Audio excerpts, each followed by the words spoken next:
Olá, você está em multiplataforma conosco aqui no 93,9 FM na Rádio Câmara Bauru e também pelos canais 10 da NET, no 60.3 do HF Digital. Eu sou Nelson Gonçalves, vou conversar com o deputado federal Carlos Zaratini, nascido no Bexiga, em São Paulo. Deputado, obrigado por sua visita conosco. Vou sugerir um tema nacional a partir de um projeto de lei do senhor, o número 190/2015, que trata da questão de aposentadoria especial de 25 anos para os profissionais de dança. Mas, na verdade, é um estímulo aqui a debater a questão da necessidade da reforma da Previdência em função de todas as crises e, enfim, que o país está enfrentando e da necessidade urgente de tempos de resolver essa questão também em relação às outras profissões. Obrigado por sua visita. Obrigado por essa oportunidade aqui, agradecer a vocês, agradecer também ao presidente da casa, o Faria Neto, que está nos abrindo as portas. E nós temos feito um trabalho muito grande, muito importante lá em Brasília em relação a essa questão da Previdência, né? Nós, o ano passado, conseguimos, através daquela medida provisória 664, que tratava das pensões das viúvas e dos viúvos, né? Nós introduzimos o debate do fim do fator previdenciário e acabamos aprovando aquele cálculo que nós chamamos de 85-95, né? Que é a soma do tempo de contribuição com a idade da pessoa. Se for mulher, aos 85, se for o homem, aos 95, então já pode se aposentar recebendo a integralidade da aposentadoria sem aplicação do fator previdenciário. Agora, esse ano nós estamos enfrentando uma nova discussão, que é a discussão da reforma da Previdência, né? A proposta que é uma discussão que nós temos que ter no país, né? O Brasil, o sistema previdenciário foi elaborado há mais de 40 anos atrás. Nós estamos numa realidade diferente hoje e é necessário rediscutir isso.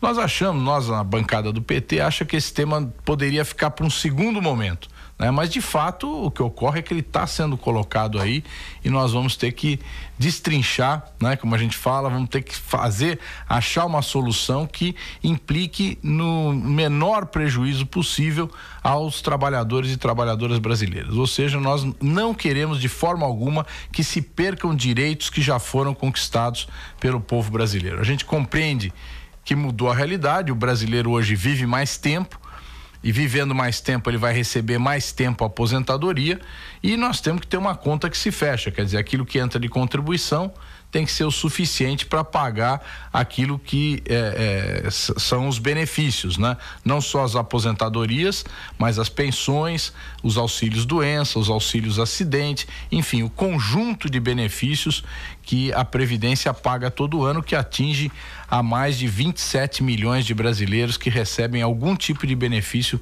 pela Previdência. Deputado, que o tema é necessário de ser discutido, aliás, é para ontem que a sociedade cobra essa questão, isso é consolidado. O que a gente precisa pegar como sentimento do senhor é que, em função da crise e das questões que a gente acompanha aqui à distância no Congresso e da sua própria divisão em algumas das discussões políticas, se há efetivamente, na visão do senhor, sentimento de possibilidade de discutir este tipo de matéria, já que envolve ceder a certos privilégios e atacar outras questões que afetam milhões de brasileiros. Olha, eu acredito que é meio inevitável a gente ter que fazer essa discussão. Você falou em privilégios, né? De fato, nós temos que resolver problemas que ainda nós temos uma previdência com regras para o funcionalismo público, uma outra previdência com outras regras para os trabalhadores urbanos e uma terceira previdência com outras regras para o trabalhador rural. Então são 3 regimes, né? Nós precisamos tentar aproximar esses regimes e ter uma única legislação, né? É uma questão que nós consideramos importante. Mas temos divergências em outras questões. Por exemplo, está se falando agora em unificar as mesmas regras para os homens e para as mulheres. As mulheres se aposentam com 5 anos a menos de idade ou com 5 anos a menos de contribuição. E nós consideramos que isso é uma questão que nós vamos ter que discutir muito, porque a mulher efetivamente e geralmente ela, além de ter a jornada de trabalho, ela tem também uma jornada em casa, porque ainda nós vivemos numa sociedade machista onde geralmente quem carrega as questões da casa é a mulher, né? Então nós temos que levar isso em conta também. O senhor é autor, entre vários requerimentos que eu pude acompanhar no trabalho do senhor, de audiência pública para desnacionalização e transferência das linhas de produção da Embraer para outros países. Aliás, o Osiris Silva é daqui, de nossa terra, então esse é um tema nosso também, assim como nacional. Esse é um tipo de tema muito importante que está fora do debate ou da pauta do dia, em função, a gente vai ficar repetindo aqui a palavra crise, mas infelizmente ela nos acompanha por mais de um viés. Há alguma preocupação em relação a esse requerimento? Olha, a Embraer é uma empresa que ela era estatal, né? Ela foi fundada por brigadeiros da aeronáutica, né? Criou-se uma universidade em volta, né? Nós desenvolvemos muito os estudos de aviação no Brasil, produzimos os nossos aviões, recebemos tecnologia de outros países, incorporamos em nossos aviões, e a Embraer hoje é a terceira maior empresa de aviação, de fabricação de aviões do mundo. Primeiro é a Boeing, segundo é a Airbus. É verdade que elas estão lá em cima, mas a terceira é a Embraer, né? E nós achamos que isso é uma conquista do povo brasileiro. No entanto, com a privatização, a Embraer se tornou uma empresa que tem uma gestão com uma cabeça privada. Então, ela está deslocando linhas de produção dos jatos, né? Os jatos executivos, está deslocando essas linhas para os Estados Unidos. Ela tem um argumento de que lá é o maior mercado consumidor, que é necessário estar lá, mas nós divergimos disso. Nós achamos que a Embraer deve manter essa linha de produção no Brasil, porque tudo foi construído aqui. Então agora nós vamos passar para os Estados Unidos os empregos que nós devemos ter aqui, que nós já temos problema de emprego agora, e são empregos de alta tecnologia, portanto empregos que pagam melhor, né? São para engenheiros, para técnicos de alta qualificação. Então nós discordamos dessa política da Embraer. Nós estamos debatendo isso na Comissão de Relações Exteriores e Defesa Nacional e queremos esse ano agora, quando começar a voltar o trabalho da comissão, vamos voltar a insistir nesse aspecto aí. Nós queremos que esses empregos fiquem no Brasil. Exatamente aqui no dia da visita do senhor conosco, o IBGE acaba de atualizar os dados sobre a questão dos desempregos. E 41% de aumento em relação a apenas um intervalo de um ano, com 9.100.000 desempregados sem carteira assinada, segundo o IBGE. E o governo, neste mesmo momento, em função do rebaixamento das notas da questão do mercado lá fora, anuncia uma tentativa de corte no orçamento de 25 bilhões. E o mercado espera muito mais em relação à capacidade do governo de mostrar para a sociedade e para os outros organismos que ele tem como prioridade efetiva nos números, nas planilhas do Nelson Barbosa, a questão da recuperação do déficit que está atrapalhando o país nesse momento de crise. São duas questões aqui que interferem diretamente na relação dessa fila de desempregados. O que esperar do governo efetivamente com adiamento e até as consequências em relação ao que o senhor já conhece do mercado?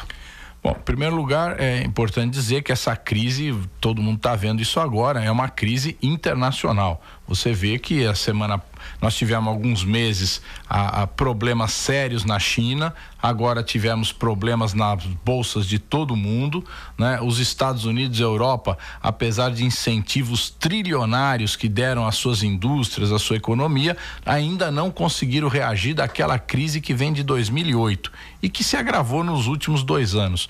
Então o Brasil sofreu com isso, não só o Brasil, como a China, a própria China, a Rússia, né? A Índia são países que estão sofrendo, países que estavam em acelerado crescimento e que estão sofrendo o impacto dessa crise. O contingenciamento, na verdade, não é um corte, é um contingenciamento, porque o governo ele tem que segurar os gastos, porque ele não tem a segurança de que vai haver o total de arrecadação. Então todo ano é feito esse contingenciamento. Mas o fato é o seguinte: nós temos dito ao governo que, além de ter cortes, nós precisamos ter medidas que façam aumentar a arrecadação, né? Aumentar a arrecadação Um caminho é a CPMF, e que o governo já encaminhou esse projeto à Câmara dos Deputados, mas tem outras possibilidades, por exemplo, a cobrança da dívida ativa da União. O que é a dívida ativa? São aqueles devedores que já recorreram administrativamente das suas dívidas, inclusive recorreram ao judiciário. Então, o governo tem líquido e certo o direito de receber esse dinheiro, mas o governo não tem mãos e braços suficientes para ir cobrar de todos eles. Então, o que nós defendemos? Que essa dívida pode ser vendida, né? Pode ser vendida a bancos, os bancos compram a dívida do governo, o governo arrecada alguns bilhões que ajudam a diminuir esse déficit. É uma das medidas. A outra medida que a gente defende é a questão que já foi aprovado, que é a questão da volta dos recursos do exterior, né? Recursos depositados por brasileiros no exterior possam ser legalizados desde que paguem um tributo, né, de imposto de renda, que é normal que todo mundo paga. Nós queremos que esse dinheiro que está lá fora, sem ter pago nenhum tipo de tributo, volte pagando alguma coisa para a gente poder ter uma arrecadação. Então são medidas possíveis, né?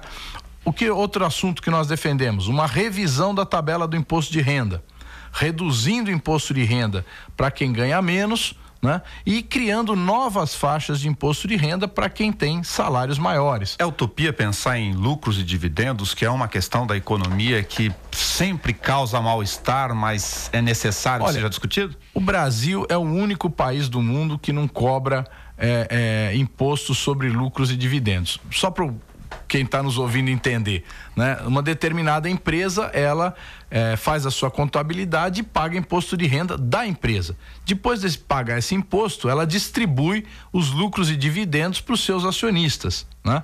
E os acionistas recebem esse dinheiro e não pagam nenhum imposto, né? Então, o Brasil, no governo Fernando Henrique, abriu mão de cobrar esse imposto e nós achamos que foi um erro, né? Porque nenhum país do mundo faz isso. Quer dizer, mesmo uma pessoa que tem uma casa de aluguel, ela recebe o aluguel, ela paga o imposto de renda sobre aquele aluguel, né? É considerado uma renda, mas no caso, lucros e dividendos de empresas não são considerados como renda e, portanto, não pagam aluguel. Então nós achamos que devemos voltar a esse assunto. Outro assunto, por exemplo, que também na questão da previdência, que contribuiria com a arrecadação, as exportações de produtos agrícolas também não pagam imposto, né? Imposto de exportação. Então, tudo que é exportado, e o Brasil é um dos maiores exportadores de alimentos, de produtos agrícolas do mundo, não é tributado em nada. Então isso também gera um rombo de alguns bilhões. Então nós achamos que nós temos que fazer um ajuste, sim, mas um ajuste não tanto na despesa, mas porque nós já começamos a cortar no osso. A gordura já está indo, agora nós estamos começando a cortar o osso. Então nós precisamos garantir investimentos. Quais investimentos? Principalmente o Minha Casa Minha Vida, que é um projeto importantíssimo, que produz moradia popular e principalmente tem um fator de multiplicação no emprego enorme. Então, quando você inicia a construção de uma casa, não só aqueles que estão construindo, pedreiro, carpinteiro, mas toda uma rede de fornecedores também gera emprego. Então, nós achamos que precisamos retomar esses projetos e o Brasil se colocar de novo no ritmo do desenvolvimento. Deputado, o senhor não acha justa a crítica, mesmo fora do ambiente político, da sociedade mesmo, de que o governo, apesar da crise ser anunciada há alguns anos, e é um governo, enfim, em fase de reeleição, portanto de continuidade, obviamente, de que ele também não fez a lição de casa? Nós temos 66% da dívida bruta do país em relação ao PIB nesse momento, sem contar outros indicadores que a gente poderia colocar na mesa aqui. Olha, se você for olhar para trás, há 2 anos atrás, essa dívida ela era de cerca de 40%. Né? Hoje ela está em 66%. Está em 66% por 2 motivos. Em primeiro lugar, pelo aumento da taxa de juros, né? Que foi muito alto, interfere nesse mecanismo, que o Banco Central produz esse efeito. Exatamente, né? E segundo, pelo aumento da taxa de câmbio, né? Então são 2 fatores que levaram a essa explosão da dívida e que nós achamos que o Banco Central errou ao ter aumentado tantos os juros no ano passado e no ano retrasado, né? Nós tivemos uma diminuição da produção, né, muito grande por conta desse aumento da taxa de juros. Então, nós precisamos, de fato, se você falar, não, o governo não previu isso, o governo, em algum momento, e a própria presidenta Dilma já reconheceu isso, né, que em 2014 demorou a perceber essa conjuntura de crise internacional se agravando. Tanto é verdade isso que o governo diminuiu, né, a contribuição previdenciária das empresas justamente em 2014, com a ideia de incentivar a produção, reduziu a contribuição previdenciária nas empresas e isso abriu um tremendo de um rombo nas contas públicas. Então, se houve uma coisa que se pensava que estava se fazendo alguma coisa boa e no fim, na verdade, acabou prejudicando a economia como um todo. Agora, em 2015, foi uma luta para voltar a cobrança ao que era antes, ainda não se conseguiu completar esse processo, agora sim, em 2016 está se completando, mas nós sofremos muito, foram cerca de 40 bilhões a menos na arrecadação de 2015, que influenciaram enormemente nesse déficit que nós tivemos. A sociedade não é justo também que ela cobre nesse momento do governo sinalizações mais efetivas? Eu vou voltar aqui à questão do anúncio do contingenciamento falado para o senhor. Fala em banda flexível de 0,5 a 1,5 ponto do superávit primário. Eu sei que é o mercado, mas a gente está submetido à ciranda do mercado em função de todos esses fatores. O governo não erra e não tentou adiar para março o anúncio, aí o mercado rebaixou a nota, enfim, o mercado está sinalizando que quer mais do governo nesse momento e a sociedade está aflita. O mercado, nós não podemos seguir o mercado sempre, porque o mercado gosta de taxa de juros alta, que é quando eles ganham, né? Você vê, nós falamos aqui, a taxa de juros estava em 7, 8%, foi a 14%, né? E isso elevou a dívida. E com quem que é a dívida? A dívida é com o chamado mercado, com os bancos, com o mercado financeiro. Então eles têm uma visão dos seus interesses. Eu acho que o governo está deixando de apontar, isso nós temos dito ao governo, todos os momentos, o governo tem que apontar medidas de desenvolvimento, ou seja, Minha Casa Minha Vida, resolver os problemas da Petrobras e das empresas fornecedoras da Petrobras que estão na Operação Lava Jato, né? Principalmente das grandes empreiteiras, porque se é justo que se puna aqueles que praticaram a corrupção, também é injusto que se puna as empresas e os trabalhadores das empresas. Então nós temos que possibilitar que essas empresas se recuperem, possam obter financiamento e possam voltar a participar das grandes obras no Brasil. Por exemplo, o governo tem um grande projeto de integração logística chamada PIL, P-I-L, né? Que propõe construção de novos aeroportos, reforma de aeroportos, ferrovias e estradas e portos, né? Para poder desencadear esse projeto de concessões, precisa ter empresas capazes de fazer isso. E nós temos cerca de 10, 12 empresas, grandes empresas nacionais da área da construção, que têm condições de fazer esses projetos, mas que estão impossibilitadas por conta da Operação Lava Jato. Então, o governo já encaminhou e nós estamos debatendo um projeto que muda a lei anticorrupção, inclusive eu fui relator dessa lei, muda para possibilitar que essas empresas, eu quero dizer bem claro aqui, as empresas possam sair desse momento difícil e voltar a participar dos grandes projetos nacionais. Então, eu acho que o governo agora tem que apontar esse caminho do desenvolvimento do Brasil, sair do atoleiro, tirar o pé da lama, como a gente fala, né? Voltar a construir, voltar a fazer obras importantes e necessárias para o país, né? Que são portos, aeroportos, que é o Minha Casa Minha Vida, a própria Petrobras continuar ampliando a exploração do pré-sal. Olha, isso eu queria fazer um parênteses aqui. Claro, fica à vontade. Sobre a Petrobras, né? Você vê, o preço do petróleo caiu de $100 o barril para $30 o barril, né? A produção do óleo de xisto nos Estados Unidos, que era a grande novidade que se tinha, afundou, quebraram milhares de empresas nos Estados Unidos. A Shell, a Chevron e várias outras empresas multinacionais de petróleo demitiram milhares de trabalhadores. A Petrobras, né, que está com essa crise toda, até agora não precisou demitir trabalhadores. Por quê?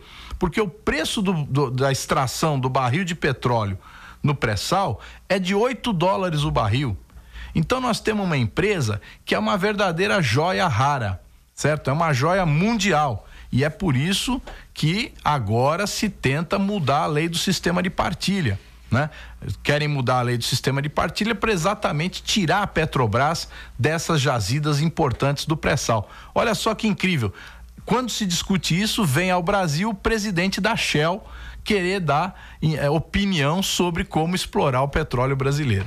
Tem um momento sem nenhum proselitismo político aqui, de ansiedade aqui na aldeia que a gente vive em discutir essas questões, porque a sensação que o leigo tem é que o governo é fragilizado pelas suas próprias armadilhas. Afinal, os seus parceiros que, enfim, dirigiram a Petrobras ao longo dos últimos anos fizeram o que nós estamos acompanhando pelos veículos de comunicação. E é esse momento de fragilidade que coloca dúvida na pouca capacidade de pensamento aqui de fora, de reflexão do consumidor brasileiro, de que o governo fica refém dessa situação. E aí é o perigo de discussões como esta, a questão do pré-sal, por exemplo, e da desnacionalização, ou de abrir, como o senhor falou, fala em 20%, 30%, que são questões de exclusividade que o senhor também está atacando. Eu coloquei aqui na lista das questões que o senhor está debatendo lá. Aí uma pergunta para o senhor transferir para a gente também, me perdoe a insistência em transferir isso para a informação de quem está em casa. O governo é refém desse grupo, é um debate que pode ser feito sem riscos de aproveitamento das questões das multinacionais como a Shell, de aproveitar o embalo para poder alterar a discussão do eixo da corrupção, para alterar contratos como esse do pré-sal, ou estou falando uma grande bobagem aqui? Olha, eu tenho uma visão que acho que em alguns pontos parecida com essa que você está colocando, porque vê bem, a Operação Lava Jato, ela tem um mérito, ela descobriu importantes eixos de corrupção dentro da Petrobras. Aliás, o interessante é que os maiores corruptos que tinham milhões de dólares em contas no exterior, Pedro Barusco, o Paulo Roberto, esses que se tornaram depois delatores, estão soltos e vivendo nas suas mansões na beira do mar, certo? Tranquilamente, fazendo festas e tal. Então, continuam vivendo uma vida boa, apesar de terem roubado e quebrado muitas coisas importantes na Petrobras. Mas, vê bem, nós estamos hoje, a Lava Jato paralisou a Petrobras, paralisou a indústria naval brasileira, certo? Que depende da Petrobras, paralisou a construção da usina de Angra 3, a usina nuclear de Angra 3, né? Paralisou diversas obras no país. Então, nós precisamos, e o governo é fundamental nisso. E aí você tem razão, o governo tem que falar, nós temos que dar um avanço nisso, superar isso. Então, como fazer isso? Colocando em marcha um projeto de desenvolvimento, mostrando que a Operação Lava Jato tem que concluir o seu trabalho e julgar aqueles que tem que julgar, mas a Operação Lava Jato não pode ser uma coisa eterna, né? Quanto tempo vai ficar aí o seu juiz Sérgio Moro fazendo investigações e mais investigações em todo o Brasil, coisa que nem ele poderia fazer, porque ele é um juiz de Curitiba, né? Mas ele faz. E isso o Supremo Tribunal Federal já chegou a hora de começar a analisar com mais cuidado a ação do juiz Sérgio Moro. Mas o fato é que nós não podemos ter uma operação anticorrupção prejudicando a economia brasileira. Nós não podemos ter, por conta dessa situação política que se cria, uma paralisia dos investimentos no país. Então o governo, no nosso modo de ver, tem que superar isso, né, e apontar para o Brasil, para o povo brasileiro, um caminho que é o caminho do desenvolvimento.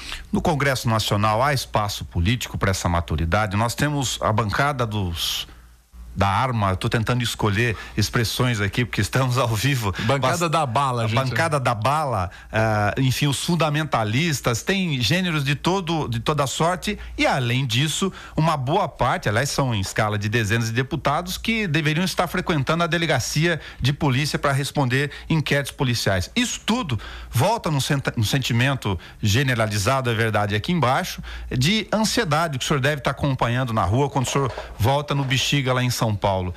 A sociedade está aflita demais, ou nós não estamos acostumados com esse tamanho de reflexão, e se o Congresso é capaz de dar resposta com esse formato, com essa formulação? Olha, Nelson, o Congresso Nacional é uma representação do povo brasileiro.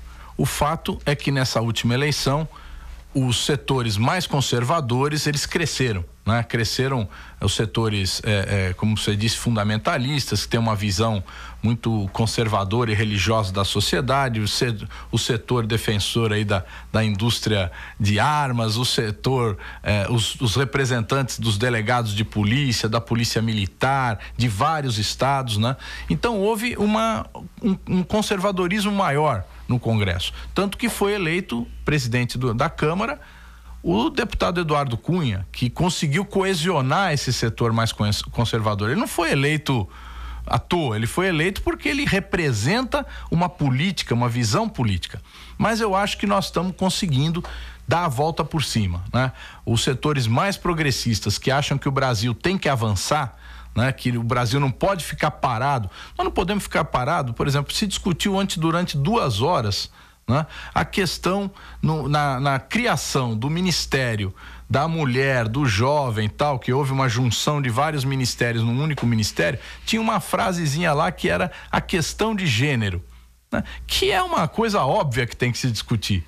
Mas aí os evangélicos e católicos não, mas isso está querendo se aprovar, legalizar o casamento gay, e aí gastamos um tempo enorme discutindo essa questão, que não é uma questão da ordem do dia, não é uma questão que vai mudar o Brasil isso, né? Muitos acham que vai, porque, bom, agora a Rede Globo, que é a Rede Globo, é quem mais incentiva, né, essas mudanças de comportamento através das suas novelas, né? E de shows e eventos como esse BBB, né? Nada mais, no meu modo de ver, deseducador para o povo brasileiro do que esse programa, né? E outros similares. Mas o fato é o seguinte: nós estamos conseguindo juntar no Congresso uma visão progressista.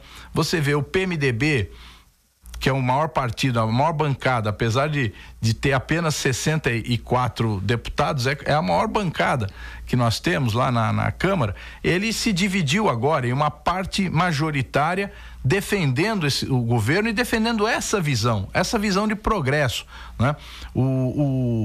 Outros partidos da base, o PCdoB, o PDT, também nesse tipo de visão. Partidos que o PR tem tido um papel fundamental, inclusive tem um deputado aqui da região, o Milton Monte, né, que é uma figura excelente, tem sempre ajudado e sempre trabalhado para que o Brasil avance nesses projetos. Tem um senador que hoje é ministro do transporte do PR, o Antônio Carlos Rodrigues, tem se esforçado nessa questão. Então existe um conjunto de políticos e que estão tentando superar isso daí e que enxergam um pouco mais além. Infelizmente, a oposição gastou um ano inteiro discutindo impeachment, né? Impeachment. Não conseguiram, né? E não vão conseguir também. Então uma parte da própria oposição já sentiu que tem que mudar um pouco de discurso, que não dá para ficar falando da mesma coisa o tempo todo e sem discutir os problemas do Brasil, né? Nós precisamos discutir o problema e achar soluções do país.